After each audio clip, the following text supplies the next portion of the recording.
Thanks for joining us for another post-TV podcast. Today I'm speaking with veteran visual effects supervisor, Rob Legato. Rob, thanks for your time. It's a pleasure to speak with you. Thank you. So, for those who may not be aware of your deep list of credits, you're a multiple Academy Award winner, you're a multiple, Emmy winner, BAFTAs. You've been nominated 5 times for the Visual Effects Oscar. You've won for Titanic, your work on Hugo, your work on The Jungle Book. You're a member of the Directors Guild. You're a member of the American Society of Cinematographers. You're a member of the Visual Effects Society. So again, it's a pleasure to speak with you, and I'm looking forward to hearing a little bit about your career and some of the stuff that's going on recently with virtual production. I know you're back to the digital domain days, but your career really goes back even before that. Can you talk a little bit about your start in the business? Sure. My start, without giving too long a story, my start was I saw The Godfather when I was 15, 16 years old, decided that whatever was happening there, I wanted to be a part of. Figured I'd go to learn cinematography as a basis of filmmaking. And I went to Brooks Institute of Photography in Santa Barbara. By some sheer luck and accident, I got my first job working in TV commercials based on the fact that I graduated from film school. And those TV commercials started to lead into kind of, it's not really digital post-production, but say video post-production.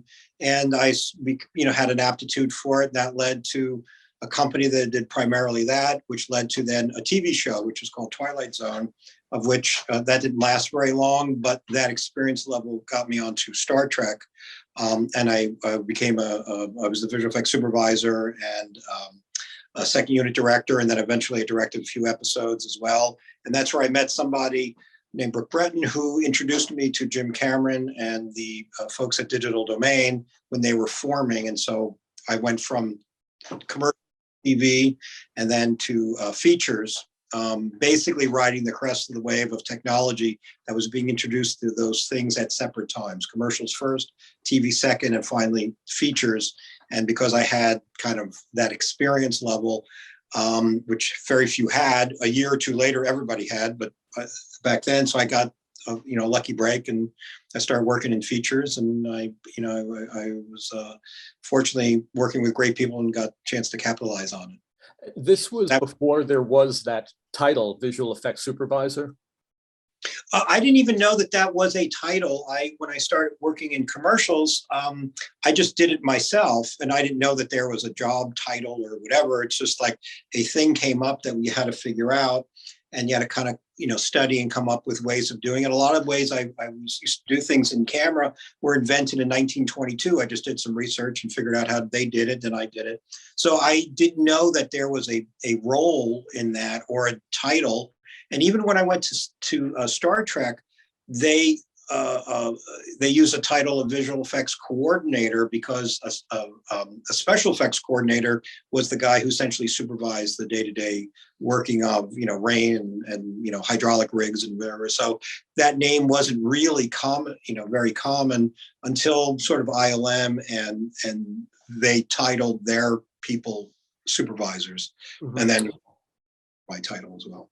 And these days, your independence, freelance, going from job to job, is it mostly features? Can you talk about how you're working these days? Are you on a film for a certain amount of time, moving to another film? Are you ever doing anything simultaneously? Do you do commercial work anymore, or is it just features these days? It's been mostly features these days, and they happen to be one after another. Only once was able to do 2 films at the same time. I did The and Departed at the same time. But other than that, it's always been one film after another after another. I've done a commercial or 2, but I haven't really had the time to devote to kind of reestablishing a career in commercials. Mm-hmm. So I've been films, and I'm usually, because of the nature of the films I end up working on, usually like one of the first people hired and the last people to go. Like I supervise the DI at the end of the day, and all the various versions that we're doing, which are enormous now, the amount of different types of the high definition one, and then there's the all the different feature formats, which there's multiple IMAX screenings and all that. So there's like a lot of stuff. Sometimes these commitments last like 3 years. Yeah, yeah. You're working, I would imagine, very closely with the director, who is giving you a vision of what his or her expectations of the film are, what their vision is.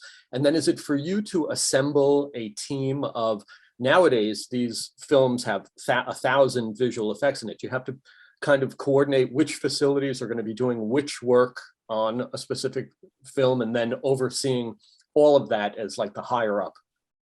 Yeah, I still like doing things hands-on myself. When I do the less expensive movies like I did with Martin Scorsese, I would pretty much handcraft most of that stuff. And I was the second unit director as well. And so the portion of the film that was not easily filmed by the main unit, I would either do part and parcel of it with main unit, and then second unit, and whatever other aspects then would be done as a visual effect. And a lot of times they were all one added on top of the other. So that's the way that mostly worked. Usually with the director, here's the film they want to make. Sometimes they're very fluent in how to make it, like Jim Cameron or Michael Bay. They're very much, hands-on.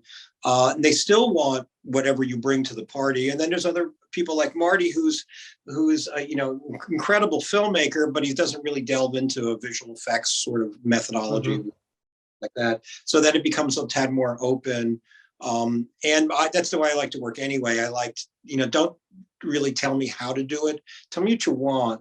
And what you need for the film, and then let me fill in the blanks. So I am always working to make the same movie you are, as opposed to following orders, which when you do that, and not to go off on a tangent, but when you do that, you sometimes miss opportunities that would have been much better because you're just doing what you're told, as opposed to doing what you believe the film needs at that particular moment. So my career is a little more, because I photograph, and I'm a second unit director, do the visual effects. I'm always trying to make the same movie the filmmaker is. So usually I've been extremely fortunate to work with some really great directors who are appreciative of that, and they're not hiring a short order cook, they're hiring a collaborator, and that's I'm amazed that you're still hands-on, in the sense that you will work with different applications and stuff to achieve the visual effects on some of the smaller projects, like you said. Yeah, well, that's, everybody works differently. On one film that I won't mention, that was not very successful for me, although the film was successful, was something where they said, well, you should now just supervise everybody, as if that was some sort of like more exalted title or position. And I like to photograph my own things. I like to sit and edit it to figure out why it's working, why it's not working, what would be more interesting. And when I'm removed from it, it kind of removes some of my ability to make something, commensurate with the other films that I've worked on. So I don't really care for it too much to supervise other supervisors and things like that. So more comfortable, learning a program. Now, I'm not an expert at it. Like if I use Cinema 4D or Unreal or whatever else, kind of a novice, but enough of a novice that I can make it work for me and pre-visualize something and be able to light it and set up the shot. And then when I turn it over to people who are much more expert at it than I am, they can put the finishing touches of making it photo real and clean up the stuff. So I sort of like breadboarded, I think the expression is, where you figure out the rough mechanics of it, or the foundation of what makes a shot good or a sequence good. And then you bring in experts that you take advantage of what they have and their incredible knowledge and artistic skill to now make that idea come to life. But I need to kind of I need to have the foundation of the idea, and I need to do it myself. Not for any other reason. That's just the way I work. That's the way I work best, I would say. Obviously, your history goes back to the film days and the evolution of digital production and post-production, and how filmmaking hasn't necessarily changed in the way films are made, but it's gotten better. The different processes have gotten better. And now you've got virtual production happening. Can you give us some of your thoughts on that, how that's changing filmmaking, And is it going to totally change, or are things going to stay the traditional way using blue screen and green screen technologies and longer post-production processes down the road? Like when to use it, when to not, I guess.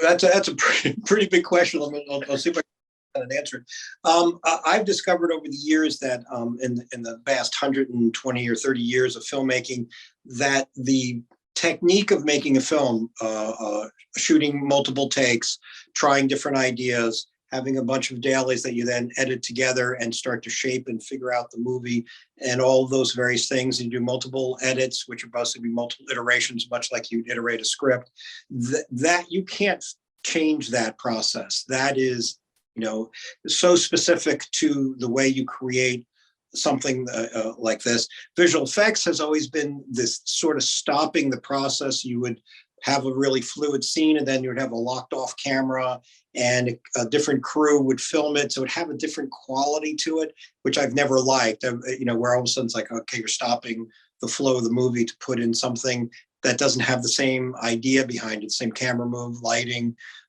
concept. Usually they were thought about months ago and written on a piece of story, as a storyboard that religiously was kept, even though the tone of the movie has changed, and that storyboard hadn't changed with the tone of the movie. So you're now stuck with that. So I never liked that. So my bent on the filmmaking process was try to make it very similar to the way we've made movies for 100 years. You walk on a set, you look through the camera, you figure out a new idea, and you keep on refining it and basically trying to get to the movie. The old expression is, movies like a sculpture. You just start peeling away the stuff that's not the statue to get to the statue. You have to just remove things that are not the movie. And the only way of doing that is to do multiple takes, figure it out, make mistakes, try something new. So then when the idea of prevising something came along, I was the first to attack it, because I'm returning this other alternate way of filming into the tradition of the way we made movies all the time, where I could walk onto a virtual set. I could put a dolly track down by looking in the VR goggles and say, oh, I'd put the dolly here as I would if it were live. And I'd put this kind of lens on it, this kind of thing. And all of a sudden I'm making a movie the way I've always made a movie, the way everybody has always made a movie. And the net result is it's more fluid and flexible and appears to be more invisible to the process at the same time. So that's when I, start seeing the benefits of it, where I introduced that way of working to Jim Cameron. He decided he would make a different movie than the one he was planning, and he would make his dream movie, which was Avatar. Mm-hmm. So all of a sudden, because we're now returning this process that was the opposite of filmmaking, the way, the structure, the fluid nature of filmmaking, back into a fluid nature of filmmaking. And now somebody like Jim, who's very technically savvy, could appreciate that he's now making a movie the way he's always made a movie. Happens to be in a computer, happens to be, made digitally, but still the creative process remains the same. And in the future now, trying to answer all aspects of your question, the future is making that much more accessible to traditional filmmakers than the non-traditional filmmakers who are computer engineers or computer specialists, who are not necessarily artistically gifted or have that experience. But now that they're doing it, now we're starting to return to the natural filmmaking skills. The people who now operate a computer, once they get good at it, they become filmmakers too.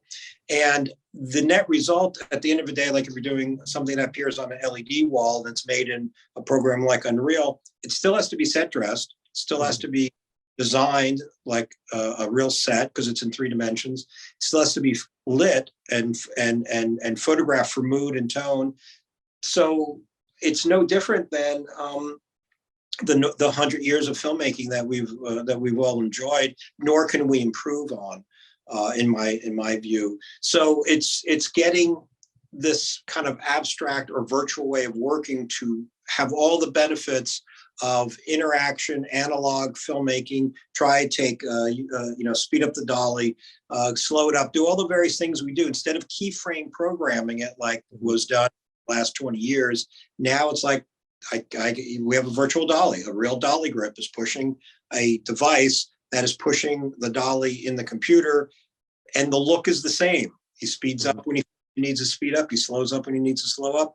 The cameraman who's operating on top of that is making up for or taking advantage of, what he now sees through the viewfinder. If the dolly went a little too fast, he has to backpan a little more. And now it's like a film, because that's the way normal film is done. There's this confluence of analog artists and collaborators, and every take is slightly different. The acting is slightly different. The staging is slightly different. The camera is not hitting the same mark at the same time.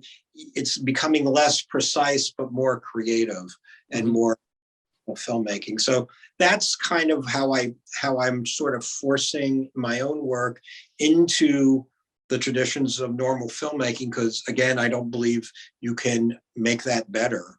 You can't that. Well, you mentioned some of the filmmakers that you work with and giving them options or new ways to work. And I know that you're working with Michael Bay. I know that you've got a partnership with Rogue Initiative. Can you talk a little bit about that? I know you probably can't talk about titles or specifics, but just what you might be able to bring to him as a filmmaker that he wasn't able to do in his past work. Yes, well, for somebody like Michael is a very intuitive filmmaker. For him to describe the shot, it's better for him to pick up the camera and show you. And so allowing him to be able to pick up the camera and show you what the setup is, the verve of it, because he has a very, just like Jim Cameron, has a very specific style of filmmaking and editing and all those things that the visual effects process kind of stymies, and he has to kind of force that into being. Well, now in the case of Michael Bay, we're going to previs of a project I'm not sure I could speak about, but you could give him VR goggles on a laptop, and we have the same program he has, and he could walk into the set that hasn't yet to been built or may never be built, may be totally virtual.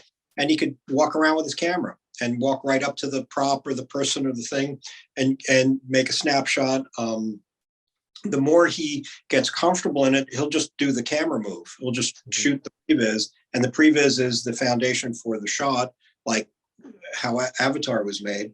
So it allows him to be able to work now in a way that he's more used to.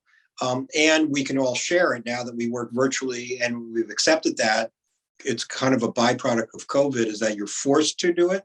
And once you're forced to do it, you kind of speed up the whole virtual way of pre-producing a movie, where I could be in Pasadena, he could be in Miami or his house in Beverly Hills.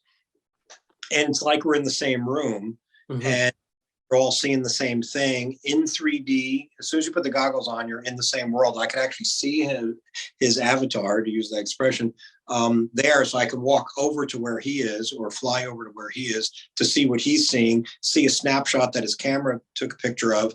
And so all of a sudden we're now communicating in a way that is, again, the tradition of filmmaking and the collaborative part, where he would say, well, here's the shot I want to do. And I'd say, well, what if you were a little lower and went over here? And he'd go take a look at it, go, yeah, let's try that. Okay, that sounds good. And you do it the way you would do it on a set. So that's how that working. So the end result, you're still making a movie, but you're probably making a much better movie than you could have 5 years ago. So the change is the creative opportunities that you have that don't stymie your imagination, but further it, because now you could react to what you see in real time. And that's really the important part, is the real-time collaboration and analog real-time collaboration. You don't have to be tied to somebody sitting at a desk with a mouse that's moving your camera. You're moving the camera. You're seeing the result of that. You're saying, oh, well, that's great, but it would look better with the excuse me, with the light a little more to the left, or let me build them up on an Apple box. I can make a cooler shot if I do that. So all those things are what we do every day on a set. I'm much more, I come from that world. I bring that world into what I'm doing, as opposed to, a lot of going off a little bit of a tangent, a lot of people who are not fluent in this, but are more fluent in computers, they think once you build the set, you're done. It's like, no, you're not done. You change it on every shot. You change where the, like Caleb Deschanel and I did on The Lion King, because you could put the sun and it stays in place wherever you wanted it. You don't want it in the same place for every shot. You want to move it just like you would on a live action set. And you want to, and the byproduct of that is the clouds are slightly different. The sun is now optimized per your shot because you chose the time of day that you would have shot live. Now you choose the time of day by moving the sun into exactly where you want it. So it's actually more creative and more than it ever had been. And CG people are starting to learn the benefits of what live action brings to the party, which is things don't want to be rigid and stay the same. They want to be fluid. They want to be a little rough around the edges. You don't want to keep the sun in the same spot because it looks better in the close-up when it's less overhead than it does in the wide shot. So you change it, you alter it. And they're learning that even the set isn't etched in stone. You know, if you're setting up another camera and a tree is growing out of somebody's head, well, either you move the tree, you move the actor, but you're moving something. And it's like, well, you can't really change your set. It's like, sure you can. It's so easy in CG. You literally, with these tools, go in and grab it and slide it over. And now you optimize every shot, just put in a film, just like you would in a regular movie. And so the collusion between live action and computer, the incredible flexibility of the computer work is only if you choose to make it flexible. So now we combine the two of them and say, oh, the best of both worlds is you built me a virtual set. I get to change it on every shot, move the painting to optimize this composition, change this, put somebody on an Apple box, do all the various things that we do so that every shot is authored by the cinematographer, by the director, and not an intermediary. You are actually doing that. And when your eye is satisfied, you move on to the next setup. Again, just like movie making, it's no different. You mentioned two interesting points, real-time collaboration and also the remote aspect of it, of people being in different places. I know that you're using workstations. You said you found solutions on the PC side more so than the Mac. Can you talk a little bit about what you found to be successful? Well, the HP I have is incredibly powerful. It takes advantage of the NVIDIA graphics card that is ideally suited and optimized for this sort of virtual filmmaking, because it works really well with the goggles and Unreal in particular. The Mac doesn't seem to, like, I can't get it to work on the Mac, the VR aspect of it, for whatever reason. I'm not sure I'm technically adroit enough to answer why. I just HP now allows me to do exactly what I want to do, and I could now communicate with other virtual workstations that could take advantage of the same speed of the graphics card and the optimization that was made in this area. And as far as I know, the gaming, the aspect of making a computer much more tuned up for gaming allows it to be much more tuned up for our style of virtual collaboration. And with the advent now of Zooming and all the various things that we have, where now I can operate somebody's desktop through, HP has a program, I don't remember the name of it, unfortunately, at hand, but they have a program where I now could see what you're seeing. And if I don't like what I see, and it's easier for me because I'm more of a hands-on person, I could just now take control of your machine and show you what I mean. And so now the collaboration is actually better than when it was when I was doing it in person, because I generally wasn't operating your workstation.